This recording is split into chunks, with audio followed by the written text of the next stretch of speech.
Hey, welcome back, Inspired Mind 360 podcast family. A plus here. We in the Lions Den, and topic of conversation today: Michael Holinski, slapped student in the face. Let's have that conversation. So, a teacher in Indiana in high school named Michael Holinski apparently slapped a student in the face while trying to get the student's attention. So, check this video out, and let's have this conversation after you watch the video.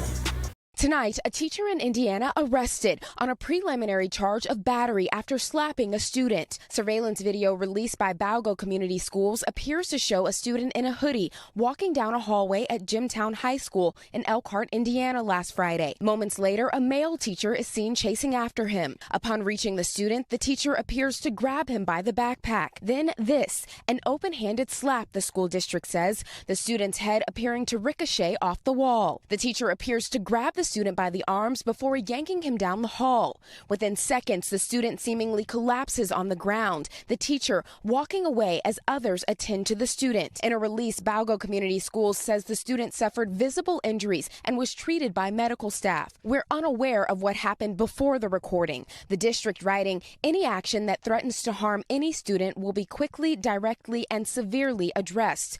The student involved in the incident is not being identified. So there you have it. That's the video, and as you could clearly see, the teacher chases behind the student to get the student's attention, pins him against the wall, so to speak, and slaps him when the student drops to the floor. Now, you may ask me, A plus, well, why is that interesting? Why is this, why is this topic of conversation interesting? Because the teacher was fired, he was arrested, but was able to retire. Now again, this is a teacher of the year, and he's been teaching for about 40 years, they said. But I pose the question, had that been a black teacher, would he have been arrested? Would he have been fired? And would he have been allowed to retire still? Now, I don't mean to jump in to make it a black and white thing, but at the same time, when you look at it, circumstances are different involving minority teachers. So I pose that question because I think it would be interesting to see if it was a black teacher that slapped a white child. What would be the ramifications of that? How would he be judged? How would he be dealt with, so to speak? Now, I know some parents are saying, well, hell no. If a teacher slapped my child like that, there's definitely consequence for that teacher. And by all means, I agree with you. That teacher definitely, after 40 years, should have definitely known that regardless of what is happening, you are on camera, number one. There are other teachers around, other students around, number two. So yes, he could have dealt with the situation much better than he did. But he didn't, unfortunately. Now, as a former substitute teacher in public schools, let me tell you this. There are times when, as a teacher, or in a classroom with 20 plus students, 20 plus different personalities, that you are trying to get their attention. And every now and then in certain classes, you have students that act up and, have no type of behavior. And to a large degree, that teacher can feel somewhat helpless. Because let's face it, in the American public school system, what consequences do children really face? Aside from getting expelled, aside from getting suspended, what do they really face? I'm going to say this, and again, this is my opinion. I think the public school system fails our students on many different levels. You have children that come in and know the system and know what they can do and what they can get away with. So there's no real consequence to students that walk out your classroom, that use profanity against you, that maybe even hit you. Yes, many schools have resource officers that are supposed to be in place for students who have behavioral problems, but usually have one officer to entire school. The public school system, to me, is not a productive system, at least from my opinion. I'm not saying all public schools are bad, but I am saying that a majority of public schools that I've been to didn't have the best setting for students to learn. So now here it is. Now I'm supposed to be your teacher for that time being, and I'm telling 20-something students, hey, put away your phones. Hey, stop talking. Hey, stop talking. Hey, move to this seat here. While you're trying to teach.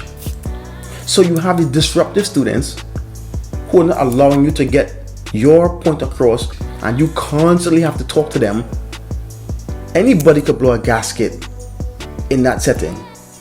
Every day, 5 days a week. No, yes, a teacher is supposed to be a professional. Yes, I agree with that. But you're human. So dealing with multiple personalities in different classes 5 days a week is a lot. It's definitely a lot. And the sad part about all of this is that, to me, teachers are still underpaid to deal with what they have to deal with. Why? Because we live in a society where entertainment is valued more than a proper education.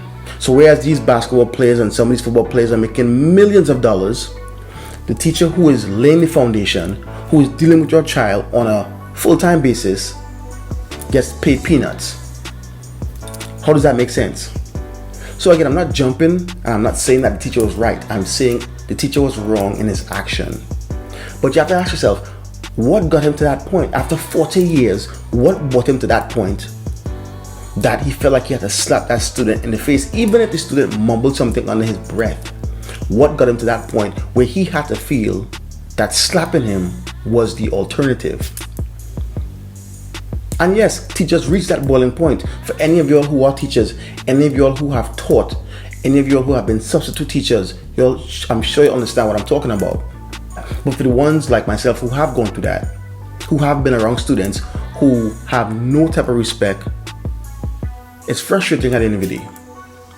And for that, I blame the parents, because you're sending your child to school or your children to school that have no behavior, and the first thing you want to do is jump to their side, jump to their defense. Many of them have no respect at home, and they bring it to school. So you have the respect at home for your parents, for your elders, and you come to school and disrespect your teachers. Now, this is an example of what I'm talking about. Here's another video I want you to check out, and look at this teacher who's reprimanding a student. Now, yes, he gets physical, but this student has a gun in her bag at the end of the day. In public school, a loaded gun that she comes to school with. Check this video out. Body cam video and eyewitnesses confirmed Kenneth Miller's account of the August 20th incident involving... Again, from my experiences, I know that there's been some times where I had to pull students to the side, not physically, but get their attention and talk to them and help them understand that acting like this is not productive. Acting like this gets you nowhere. Even trying to find out, well, why are you so upset? Why are you so angry? And yes, many students come to school with many family problems and issues, and therefore take it out on the teacher, take it out on other students and whatnot. So that's a situation that, yes, teachers need to understand. But sometimes it's outright disrespect, where these students have no respect, and the parents let them slide with this type of behavior. I'm saying to myself that this scenario could have been avoided, clearly. But again, you have to put yourself in the teacher's shoes as well. And if you've never been in that setting, it can be very frustrating.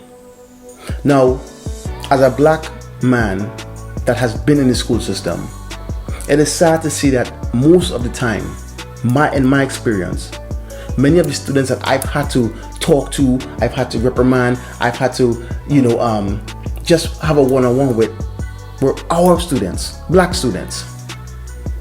I didn't have that problem with some of the white students. I didn't have that problem with the Asian and Indian students. I didn't have that problem with the other ethnic groups of students. It was always the black student that was hopping up out his seat, that wanted to talk back, that wanted to talk slick, that wanted to have a conversation, that wanted to pull out the phone. It was always the black students that I always had to target and zone into. Why is that? I am not saying other children don't. What I'm saying to you is, in my experience, after being a former substitute teacher in many different schools at different levels, it has always been my experience to have to deal with the black students in a manner where I have to pull them up and pull them aside. It's sad to see that. And I would like to touch on the fact that many of these children act the way they do, especially because of their diet. Yes, I'm saying that diet has a lot to do with how you act. Many of them are eating foods with high sugar content, high sodium content, nothing nutritious, and therefore this plays a role in their behavior. I watched a documentary one day. It dealt with a school in the US that had students there who had behavioral problems, and many of these students came from families that weren't privy to nutritional value type of foods, if you want to say. And what they did was the administration went ahead and switched the whole program, the food program at the school, and started to feed these children more natural foods. So they had a garden at the school, and they planted their stuff and had natural homegrown stuff at their school and whatnot. So they started giving these children things like carrots, things like potatoes, things like green beans and whatnot. And what they noticed was that the behavior in many of these students changed dramatically. Many of them weren't as aggressive.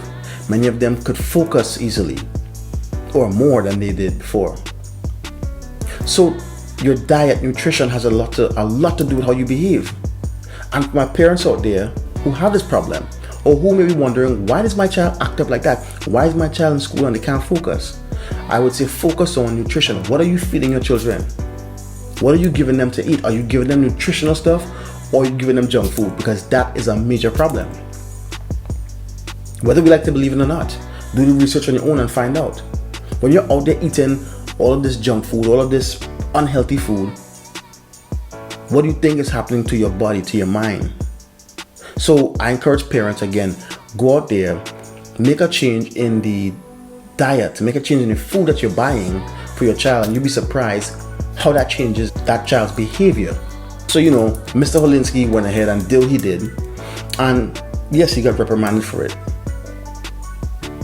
And again, could it have been avoided? I definitely believe that it could have been avoided. But I understand his position. I understand his frustration. And all I'm saying is put yourself in his shoes. If you haven't, then I suggest many of you all to go and substitute teach. See what it's like to be in a class of students that you have to control, that you have to get their attention, so to speak, when it comes to being able to teach something. It's real dealing with some of these kids who have parents that don't care about their well-being. It's real when you have students that come from family settings that are disturbing. It's real when you have students that come from families that don't have money and come to school hungry and whatnot. It's real when you have students that are embarrassed because they have to wear some of the same clothes over and over. Yeah, it's a real situation. So I encourage people, to me, who have not been in that role, take a chance. Take a chance and see what it's like to be a substitute teacher for a week. And tell me how you respond to these children. Tell me what was the response like to you. And to my parents out there, please look at the nutritional intake that your children are taking. Be a little more proactive. Go to your child's school. Observe how your child behaves in school. Because how your child behaves at home may be totally different to how they behave in school. And vice versa. So be that proactive parent that says, hey, let me go and check up on my child and see what they're doing, and see how they're behaving, and see what's going on in the classroom. And be in the know. So that way you don't have to get that call that, hey, your child is being suspended for this, your child is in detention for that, your child. You cannot afford to be non-proactive and be surprised when you get news that your child is misbehaving, or your child is doing this, or your child is doing that. So I'm going to leave it right here, family, on this one, and say that again, I understand that Mr. Holinski did what he did. He was wrong for doing what he did. I understand where he's coming from as a full-time teacher after 40 years, dealing with children, dealing with multiple personalities. And I encourage parents out there to be more proactive in your children's lives, in their nutritional intake. Other than that, good family, join me on the next episode next week. We out.